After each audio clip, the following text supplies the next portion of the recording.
สวัสดีค่ะพี่น้องสาวกาฬสินธุ์มาแล้วนะคะมื้อนี้เป็นว่างๆมาถ่ายคลิปให้พี่น้องเมืองเนาะฝนตกค่ะพี่น้องกาฬสินธุ์ห้วยเมฆฝนตกห้วยเมฆฝนตกบ่ได้แต่งหน้าเด้อพี่น้องเด้อหน้าสดนะคะเนี่ยเดี๋ยวสิพาไปเมืองอากาศข้างนอกกระจกก็สิบ่ได้เซ็นเนาะเดี๋ยวสิพาออกไปข้างนอกเนาะฝนตกค่ะทุกคนไปออกไปข้างนอกกันเลยค่ะอันนี้แต่งตัวบ้านๆนะคะไม่ได้แต่งหน้าเลยไปข้างนอกกันเลยค่ะพี่น้องบรรยากาศข้างนอกนะคะแค่หมูกับกินมาเล่นเบอร์ตกพี่น้องตัวเล็กอยู่ไหนหมาน้อยนี่ค่ะลูกชายมี2 คนค่ะพี่น้องไปเองไปตากฝนแม่พี่น้องพี่น้องตากฝนเนี่ยแล้วอันนี้คือเตี้ยตัวสีน้ำตาลนะอันนี้ทองนะรวยอันนี้นะคะอากาศฝนตกเป็นอย่างนี้สนามกีฬาเมืองพาไปเมืองเนาะฝนตกค่ะพี่น้องต้นใหม่ต้นดอกใหม่เดี๋ยวละเกิดไม่ขาดไปยังตรงนั้นโอ้ยหมาข่อยกระคาบพี่น้องอันนี้ก็จะเป็นป่านะคะเป็นป่าแบบมีต้นไม้ต้นไรอากาศดีๆนะคะอยู่ป่าอยู่ดงมันสิละอากาศดีนี่ละบ้านนะคะ อันนี้เป็นบ้านนะคะ บ้านม้าน้อยลูกชาย2 คนนะคะนี่ละสนามกีฬาเดินเยี่ยมมากเล่นหน่อยมันกับมันเล่นนะคะเล่นหน่อยมันเล่นสนามกีฬาเมืองในดอกน้ำเดี๋ยวพี่น้องคิดอยากกินแคบหมูทุ่มแกแคบหมูอยู่จับกล่องล้างดีกว่าเนี่ย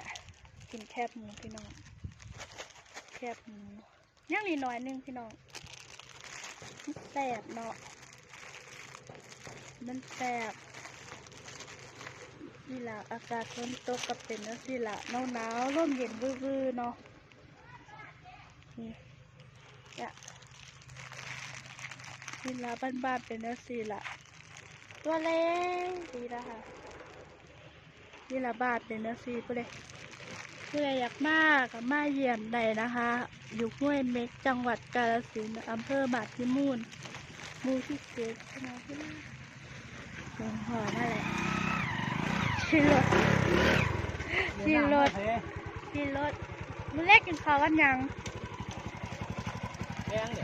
ไม่รู้จ้าอีเตี่ยมันเหลนน้ำมึงเล็กกินต้มตีนไก่น้ำกระถ่วมนะคะพี่น้องมึงเล็กกินต้มตีนไก่อันนี้ก็จะเป็นสนามกีฬาพี่น้องหมื่นมากแล้วพอใส่ตำรวจทางข้าเนี่ยไปแล้วนี่พอไปแล้วนี่รถเพลินนะคะพี่น้อง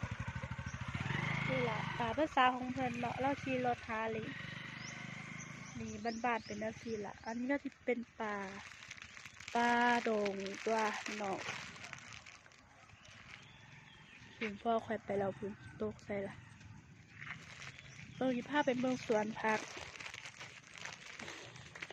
มากับลูกไส้กับน้ำมานะคะพี่น้องฝนตกทึมนี่พังกับเบื่อแล้วพี่น้องอันนี้บอกพี่กระต่ายเมื่อพี่น้องมั้งแน่เสียดายเห็นต้นมันอันนี้ก็จะเป็นต้นเอียงล่ะเพื่อนมีภาพเป็นเงี้ยนป่านะคะอันนี้ก็จะเป็นเงี้ยนพี่น้องนะคะอยู่ข้างเงี้ยนมึงมีภาพเป็นเมืองเงี้ยนป่ามึงมีภาพไปถามข้าวไปเล่นน้ำลาวปะพี่น้องไปเล่นน้ำลาวเด้อพี่น้องเด้อ